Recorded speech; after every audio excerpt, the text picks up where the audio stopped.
Lane. Chancellor Sir George Lane, Vice Chancellor Professor Nigel Harris, family of the late Doddridge Lane, Parliamentary Secretary of the Ministry of Sport and Youth Affairs, Honorable Stacey Roopnarayan, Member of the House of Representatives, Ms. Paula Gopiskun, Secretary General of the Association of Caribbean States, Mr. Luis Fernando, members of the Executive Management of the University of the West Indies, Pro-Vice Chancellor, Professor Gordon Shirley, my father and campus principal of the Mona campus,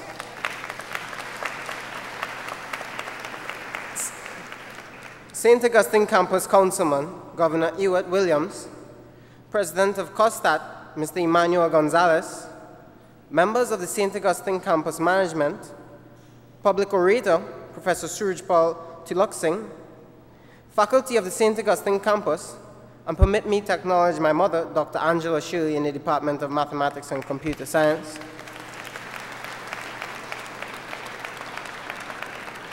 Benefactors of the University of the West Indies, parents, friends, well-wishers, members of the media, my fellow graduates, distinguished ladies and gentlemen, good afternoon.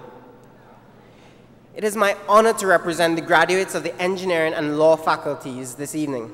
And indeed, what an honor it is to speak to and on behalf of such a group of talented people. I would like to begin my reflection on my time amongst this group with a little story. When I was in my first semester of my first year, I decided to join UWI's rugby team. Now, despite my highly muscular and well-toned appearance, I am not actually the most athletic person in the world. So my joining the rugby team came as a bit of a shock to my friends who knew me. My first game was a memorable experience. We were playing a match against a much stronger team, and within the first 15 minutes, we were losing by 3 touchdowns. But we soon picked up our stride, and we scored back 2 touchdowns. Just as we were on our way to our third to break it even, disaster struck. A player from the other team intercepted the ball. He skipped to about 3 people. He dodged another who threw a tackle at him, and then it was just he and I. I ran after him with my hands outstretched, ready to tackle, but he was too fast and I wasn't catching up.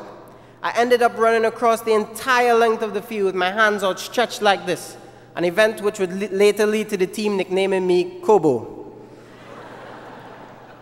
I was coming to the end of the field and I knew I had to do something.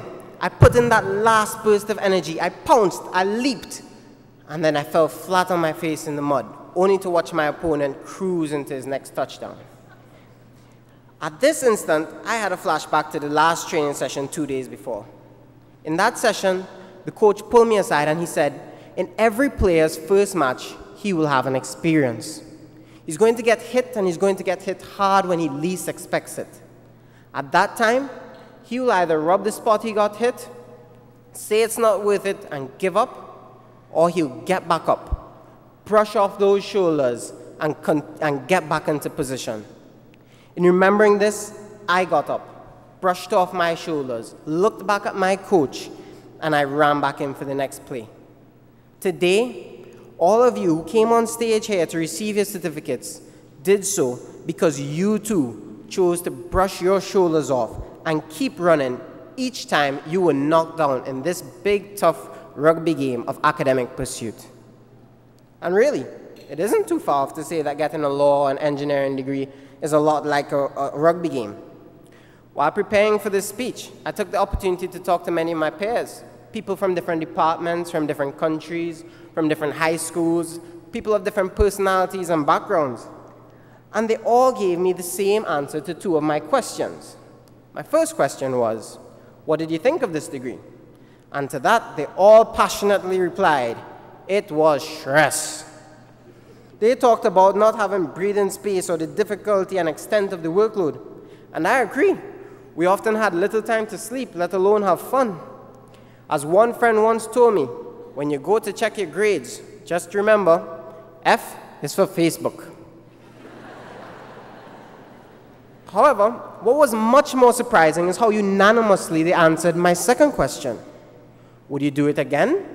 I asked, and they replied, yes. But how could this be? The same people who told me they put on 5 pounds every exam period from living off KFC, and who told me that, and who get chills every time they hear the word labs, would all say that they would do it again. But when you think about it, it makes a lot of sense for a number of reasons. We got the opportunity to study some amazing concepts and theories. We found the answers to questions we always wondered about and became open to ideas we may have never imagined. We learned many life lessons. The many projects and reading assignments helped us develop into seasoned professionals on balancing time and multitasking. And the mistakes we made along the way showed us the cold penalty of procrastination. We also had some great experiences. Many of us joined social, religious, or artistic clubs. We got to participate in all kinds of sport, and some even got to display our talents at events and concerts like Engineering Week. And then there were those breakaway experiences. That time in the 9th to 10th week of the semester, when all your projects were due the following week, finals were around the corner, and you and your friends just stop. Drop the books and do something crazy. You either go down to Maracas Beach, or you go to watch a movie, or you just stop to lime and play Little All Fours. And these times of relaxation were very important, because as Mohandas Gandhi once said, there is more to life than just increasing its speed. In addition, we learned about teamwork. We made new friends and bonds as tight as family. The projects and study groups taught us how to work together, how to deal with conflict, and the importance of a friend when you really need to stay awake. But the most important quality that our experience instilled in us was endurance. Throughout our time here, there were obstacles, but we pushed on through, and we are here because we carried on. My encouragement to you is that when you meet more problems, that you face them head on and grapple with them until you accomplish everything that you have set out to achieve. My encouragement to us here tonight is to strive on. Many of us are currently searching for jobs and becoming dismayed, but even in disappointment, let us not lose heart. As one wise man once said, if opportunity doesn't come knocking, build a door. Finally, I urge you not to forget how you got here. Like my rugby coach, we have had many coaches guiding us along the way. Our lecturers were not only highly skilled and proficient in teaching and in their knowledge, but they were caring and concerned about us. They were interested in our complete development. And on behalf of the entire graduating class, I sincerely thank all of you.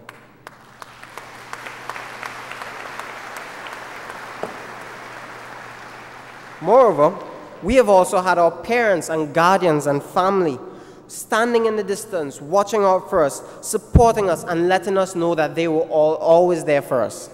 On behalf of the students, I also thank our parents, guardians, and family.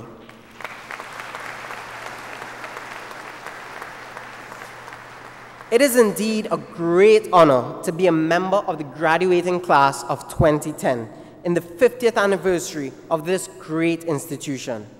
We have come a long way. We have accomplished a great deal, and we should be proud. Tonight is our night. But just as we have been given much, let us not forgive back to our countries and this university. And when you get knocked down to the ground by life, just as you have learned to do throughout your time here, let us get back up, brush off those shoulders, look at our coaches, and keep running. Congratulations again, and good night. Thank you.